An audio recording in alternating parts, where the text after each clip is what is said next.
Hey guys, welcome back to another video. Today we'll be taking a look at Nike. Before we look at the income statement, I want to see what their gross margin and return on invested capital is. So right now the gross margin's at about 45%, which is good as you want this to be above 20%.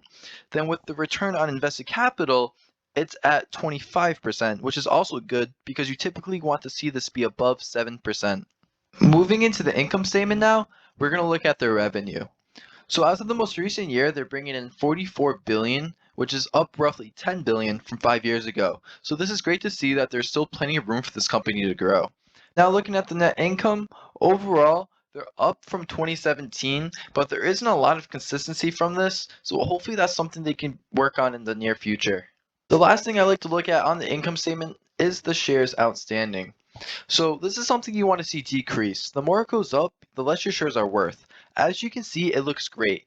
They brought it down to 1.57 billion from 1.66 billion.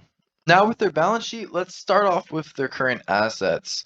So their current assets are looking good as they've grown to 26 billion, which is an increase of 63% from 5 years ago. Now looking at their current liabilities, as of 2021, they're at 9.67 billion. So this is great to see as they have almost 17 billion more current assets than current liabilities. The last and one of the most important aspects to look at in any company is the free cash flow.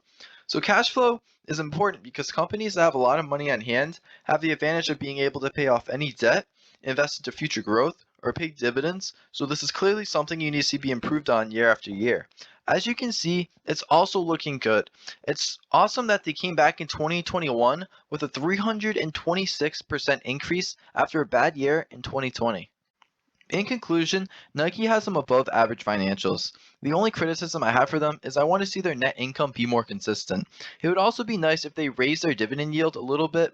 When it comes to buying this company, I would probably give it a price target of about $184 going into the next year.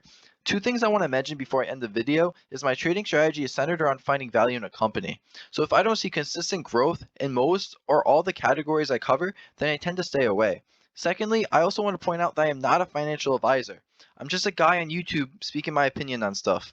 So please do more research before coming to the conclusion of buying or selling any stock that I talk about. If you guys have any companies you want me to take a look at, feel free to comment them down below. Otherwise, thank you guys for watching and have a nice day.